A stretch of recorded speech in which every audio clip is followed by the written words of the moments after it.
Good morning. Good morning. Good morning. It is 7 a.m. here, and I have not been in the habit of making morning videos for you guys lately. Zelda has decided to lie on the foot of the tripod, so it may shake some. Maybe she'll say still. Anyway, I wanted to check in with you guys this morning because I have been really making my videos in the afternoon and letting you guys see me at my best for a while now. So I thought I could give you a real check-in from the morning. I have not taken my medication yet. I would like to take it now. I would have liked to have taken it 20 minutes ago, but I decided to get pseudo dressed for this video. And yes, I am a Sabbath fan. R.I.P. Ozzy. He taught me that fairies wear boots, so that's a thing. Let's see. This morning, how do I feel at 7 a.m. without having taken my dose? And I almost forgot myself. Yesterday was Saturday. So I'm at 20 now. I'm at 20 now. And how I feel this morning without taking my medication at 7 is I'm having some yawning. I'm having some watery eyes. It's intermittent, and I feel like now that I'm talking about it, it's gonna happen. No, that was just psychological. Okay. Woo. What I do feel like though is like I really need to stretch. Ooh, my muscles hurt. My muscles are so sore. My muscles are so sore, like all of them. Other than that, I actually even slept well. I mean, if those numbers I read the other day from ChatGPT about that 22 milligram to 27 milligram range are true, that's where it's the worst, that's why I was feeling that way. And that's why I'm feeling this way now, because I'm at 20. I'm below it. That's super cool. That said, I still really want to take my medicine now. I was thinking about blind tapers. I've seen a lot of videos about people doing blind tapers for antidepressants, but I know that they do blind tapers for methadone too, because like 10 years ago, I was told,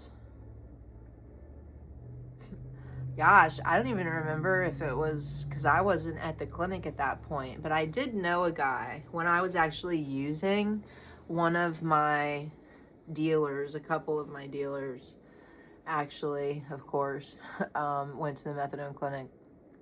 And I think it was one of them that told me that they were doing a blind taper.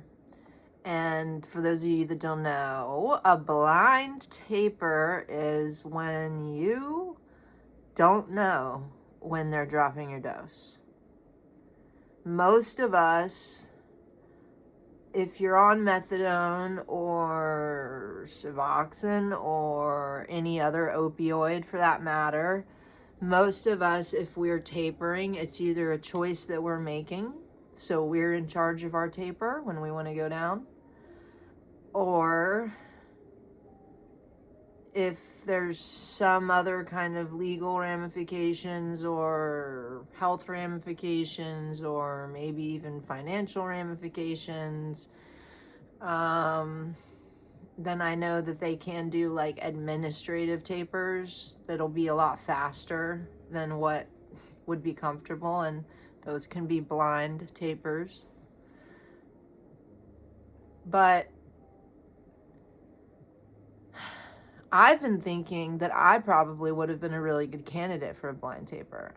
Unfortunately, my clinic doesn't do it. Apparently most public state-funded clinics don't do it because, well, it takes work, right? It takes coordination of the staff. Like, the doctor has to talk to the nurse. Oh my gosh, right? The doctor has to communicate with the nurse. And the nurse has to then tell all the other nurses that, like, if this patient comes to your window, they don't want to know their dose. Because if your clinic is like mine, one of the first things that they ask you when you get to the window is, what's your dose? And there's a reason for that too. And that's why another reason state clinics do it, because some people think that there's legal ramifications around a person not knowing how much, like, what their own dose is, right? Like, because then, let's say you get put into the hospital and the hospital needs to know how much methadone you're on, and you're like, I don't know, I'm on a blind taper. That's, that's extra work for everyone. So they just kind of stay away from it. But I've heard that a lot of private clinics will do this because, well, they're a lot more expensive and you're paying them to do this. I don't know. Private clinics also have less, because I went to a private clinic before. They have a lot less patients because they're a little more expensive. And so their workload probably isn't as big. The counselors probably don't have, like, at my clinic, the counselors probably have like 60 people on their caseload, which is a lot. At a private clinic, they might have like 40 people, which is still a lot, but that's a lot, also a lot less than 60, right? So, let's see. I was kind of hoping that like some withdrawal symptoms would pop out for you guys on camera, but they don't seem to be. This could be good news. I mean, 7 a.m. pushing 7:30 maybe even. And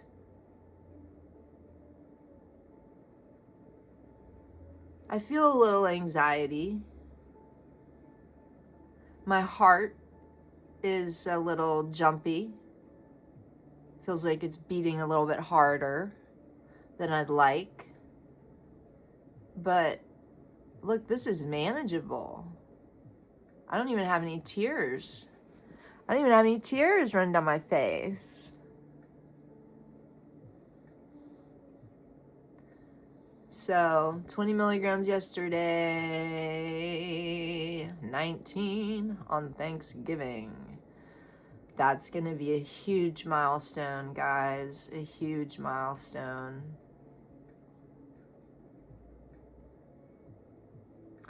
The whole point of a blind taper obviously would be that if you believe in things like,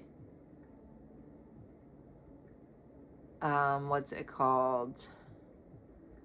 The placebo effect. There's also something called the nocebo effect, where you can convince yourself that something doesn't work. That's kind of cool too. But the placebo effect is kind of like our brain makes things more difficult for us, right? I mean, well, the placebo effect is that the things work. But my point is that our brain can influence how we feel about a medication we're taking, and it can certainly influence how we feel about a taper. So there have been studies done that show that people that do blind tapers have way less anxiety. They have way less anxiety during their taper. And that's probably pretty clear why, right? I mean, because I think there's a lot of anticipatory anxiety that we have when we know a drop is coming up. We have a lot of anticipatory anxiety about when we're going to be finished, when we're going to be able to get out. So I can see the benefit of a blind taper, and I think that if I was still up at a high dose, I would probably go back to that private clinic, and I would probably choose to do a blind taper. But as low as I am at the clinic that I'm at, and I've already earned all my take-homes, I'm just going to keep doing it my way, because my way seems to be working just fine. You know, I sped it up this time. I've gone down 1 milligram every 5 days. Twice now. And I'm about to do it again. And I haven't felt any different than I did before. In fact, maybe better. It's so strange. It's so strange how all of us can react so differently to different doses. You know, I have heard that, like, there can be some additional trouble when we get below 10, but that's not for everyone. I think that's just for some people. You know, all of our bodies are different. And I think I'm just going to kind of leave it at that, guys, because since I haven't taken my medication yet, that's a symptom. I don't really have any energy. You can probably tell. I'm like all slow and sedated like, but I'm not sedated. It's like well, you know how it is. I'm in withdrawal, baby. I need my medicine, and my body feels like it needs a jump start. That's what it is. My body feels like it needs a jump start.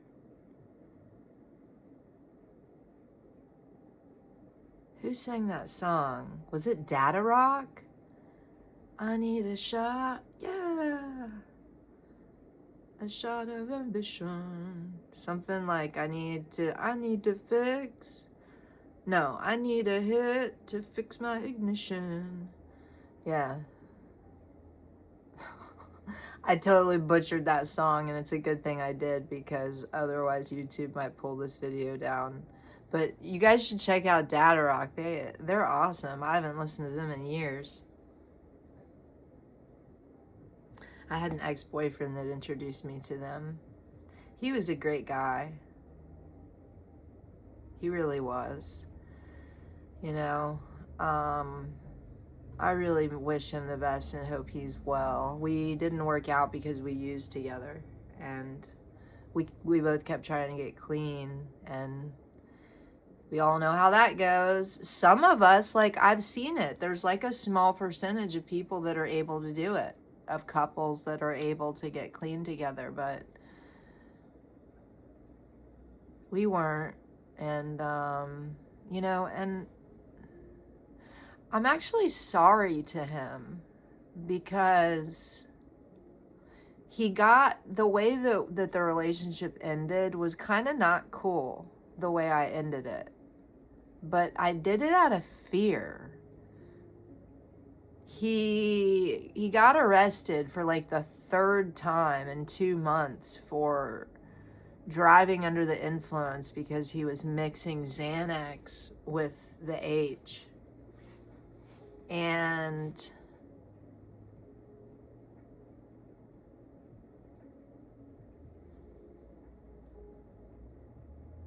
he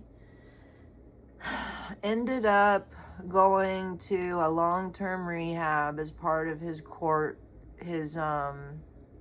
his judgment. He ended up having to go to a long-term rehab about 4 hours away from me.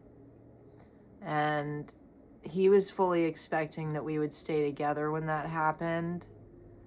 But I had all of my friends and family in my ear telling me to not take his phone calls, to not talk to him, that he was bad news, that if we got back together, we would start using again. And, you know, at the time, I was really scared, and it made sense to me. I actually blocked him from calling me for a while, and he would, poor guy, would leave me these long voice messages. And, I mean, he got clean, as far as I know, and stayed clean. And I got clean too, and stayed clean until I relapsed this last time. But because we dated from like when I was like 27 to like 31 or 32. We dated for almost 5 years. And we used together every day for those 5 years. So I just felt like it wouldn't work. But it kind of sucks because after time went by, like months and then years, and we both were clean, I felt like I had kind of done him dirty, you know?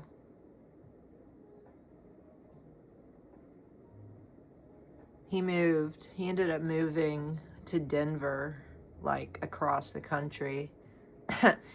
I mean, so yes, I'm sure y'all can tell I'm on the East Coast from the South somewhere. So he moved like all the way across the country, and it's just so funny because I'm not going to say that I would want to get back together with him or anything like that, because that's not what it is. But of course, I still have so much love for him. And it's just interesting to think about people that we've been with, old relationships, people that we were with for years, and how they shaped us, like as a human. Because I have genuine likes and hobbies, like because of this person, you know? So even though I'm not pining after him and I'm not still in love with him, I think about him, you know, a lot. He pops up because we did so much shit together. It's crazy because even though we used together, we did shit, you know? We went places. We had so much fun. Like, we traveled. We went to shows. Anyway, if that guy ever sees this video, he's gonna know who he is. And I'm sorry, man. I'm sorry I did you that way. I was scared. I wanted us both to be clean. And wherever you are, I hope you are clean, and I hope you're happy. I hope you've got like a wife and like a couple of kids, because that's what you deserve, you know? Yeah. But back to me. I ain't got no kids. I didn't want no kids, and I got to take my medicine. So I guess we're just gonna end this video like that, because I don't really have much else to say. I've done the checking in. I've let you see me. I've let you see how I'm feeling. and I've rambled about some shit that doesn't matter. So I think that's like a complete video. Yay! Oh, my hands. Well, I'll show you all my hands another time. Because they're swollen still from the lasers, like significantly, just like she said they would be. But the redness is actually, like, it fucking worked. Like, I'll show you this. Like, because right here, there was like a big vein, like a bunch of burst blood vessels. So now my thumb is swollen and red, but there's no burst blood vessels there. So that's pretty cool, I think. This treatment might work. It's just gonna take a couple of weeks to know, because I gotta wait for the swelling to go down. I mean, man, she zapped me. I don't know if any of y'all have ever had laser treatment for anything, but like she zapped me like 100 times, like up and down, every finger, all around the sides, even around my fingernails. It was nuts. I'm excited. All right. I've said bye for like the 5th time, and that's how we do on here. So, say it one more time.